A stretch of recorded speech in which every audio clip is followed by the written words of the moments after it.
Professional role models. Well, there's a lot. Jackie Chan, of course, Bruce Lee, Jet Li.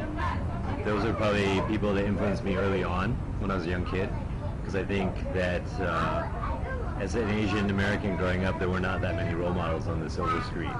And the people I looked up to were people that were available, which were Bruce Lee at first, and then Jackie, and then Jet. So those are main ones. And then as I when I started to become an actor and working with different directors, there became director role models like Steven Soderbergh, Derek Yee, people like that. And then people I work with, Chow Yun-fat, Tony Leung. Both Tony Leungs have been good role models for me. A lot of people like that, Personal role model.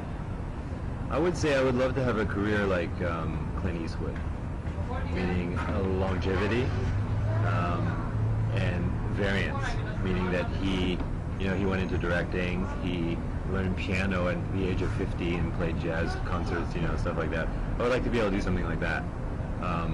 And he did things at his own pace and in his own way, which I really like. And I think for a male actor, I think longevity is very important. And how do you maintain relevancy over a long period of time? And I think he did it quite well. Personal life, my mom, my dad, for sure. Everything I have now is because of them. My whole foundation, my whole sense of discipline and ideas of working hard and all that stuff come from their story, and also from what they taught me growing up, which is like, you got to work hard to achieve what you want. The major turning points is going to university. And that I wasn't a great student growing up in high school. I went to a college prep school where everyone was a genius. And so somebody like me who got 1310 on my SAT was considered stupid, especially for a Chinese. So once I got into college, I realized what the problem was. It was that I needed to be doing something that I was interested in. So I was studying architecture in university, and I got academic scholarships, and I finished top 10% of my class. So it made me realize, okay, it's not really about how smart you are, it's about doing what you want to do, and you'll be good at that if you do what you want to do. If you're forced to study something you don't want to study, you're not going to be good at it. There's just no way, right? So I think the realization happened there. Discipline and dedication, I think those are the main things. I don't think I would have had the career I have without that, which means that you have to give up a lot. Earlier you were asking me if I go out partying with Carl and all those. I don't do that stuff. It's not a good constructive use of my time. And also, I've done that when I was younger, and it really didn't serve any purpose for me. And so what I always remained interested in was movie making and acting, and just staying focused on that. In Asia, they try to make singers out of everyone, and overall entertainers, but that wasn't really my focus. Although I did Heavenly Kings as a spoof on the music industry, that was never my focus to be a singer. We just did it for the role of the movie. So yeah, just remaining focused. I would have to say creative thinkers, people that inspire me, and not necessarily people that are in the film business, although I do have a lot of people in the film business that inspire me, but people outside, like my friends at Giant Robot, Eric and Martin, or painters like David Cho, or musicians like Dan the Automator, Nakamura. These are all my good friends, and all people who are in industries that are different than me, but they're all creative industries. And when I see them working, and I see the passion they have for their work, it just reminds me of what I'm about and what I like to do. And there are times when you lose inspiration, or you lose a drive or ambition, and when you hook up with them and see what they're doing, it just restarts that whole drive in you again. So it's important to have friends like that for me. What kind of attributes?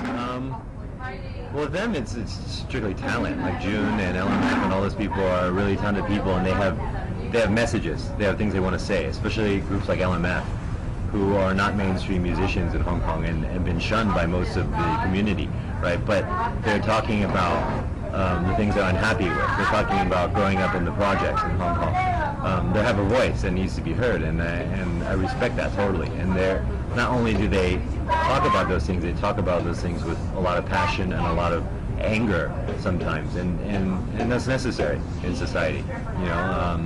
Punk music, rap music all started from social unrest and being upset with what was happening to them and being treated as loners or not part of the mainstream, and their anger with that. And that just because you're not part of the mainstream doesn't mean you're not relevant, you know. And so with June and 24 Herbs and all these people that I manage right now, it's my attempt to sort of push them out there and get them out there and get their voice heard. Letterman, the passion for Letterman, I didn't really realize it was a passion until they took it off TV in Hong Kong. And then I became really upset about that. Because I guess Letterman is something that it's a staple of my life. I grew up watching that from high school onwards. And it's like living in Hong Kong for 13 years, that's my only attachment to American pop culture, you know. I don't think I can watch television news all day long because that tabloid stuff bothers me. But David Letterman is really smart. I guess he's also a role model to me as well.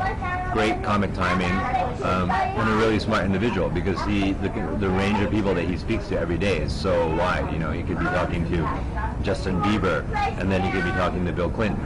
You know, so to be able to have that ability to talk to all these kinds of people and on their level takes a certain amount of skill, and I appreciate that. And he's a quick thinker. You know. Yeah, sure, I guess. I mean, I grew up watching Robin Williams with like Mork and Mindy and all that kind of stuff, so I appreciate his skill. He's kind of a little bit too hyper for me, though. So I'm not sure it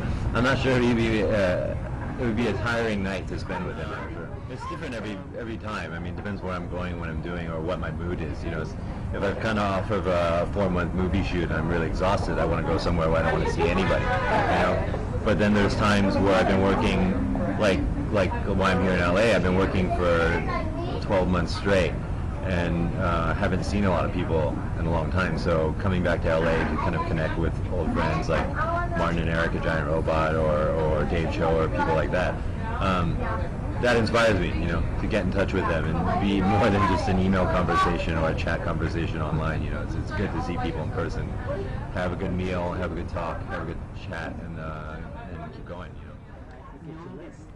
Oh, there's tons. The place we live in South Africa is one, and all for different reasons. New York, they all inspire me in different ways. New York inspired me because of the energy and the vibrance that's there, and the fact that you can be on the subway with a bum, but you could also be on the subway with a billionaire and you won't even know. You know, they're all mixed up in there and everywhere. In LA, it's not really like that. You know, the socioeconomic breakdown happens in residential neighborhoods, right? So poor people don't necessarily have the opportunity to be in Beverly Hills. You know what I mean? Whereas in Hong Kong, they're all over the place. You know, or in New York, they're all over the place. And then there's places that I like going that are like, you know, just pure beauty, like South Africa. You go there and you just absorb the pure, natural, organic beauty that's there. And that kind of inspiration is a different kind of inspiration. You know, it's an inspiration about how you don't need to do anything to this world. You don't need to make anything new in this world. And it's all there. Whatever God gives us, it's right there, you know. It's different. It's very different.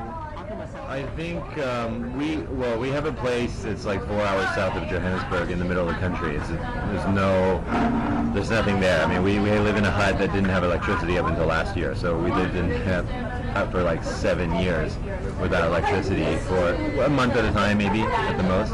And you learn to live without a computer, without a phone, without all the modern conveniences, and then you learn what basic human living is about. You don't need fancy cars or fancy clothes or crazy situations like that to survive in this world. All you need is the basics. You need to sleep, you need to rest, you need to absorb what's happening in the energy of the planet, and that's it. That's all you really need in life. So when I spend a month there and I go back to Hong Kong, it puts things in a better perspective for me. It keeps you from being a spoiled brat, and it also keeps your feet on the ground, you know. Every day, the same. Wake up, starts all over.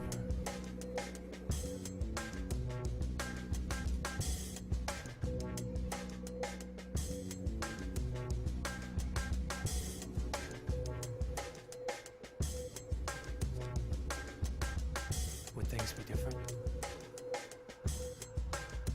A better day? Ever?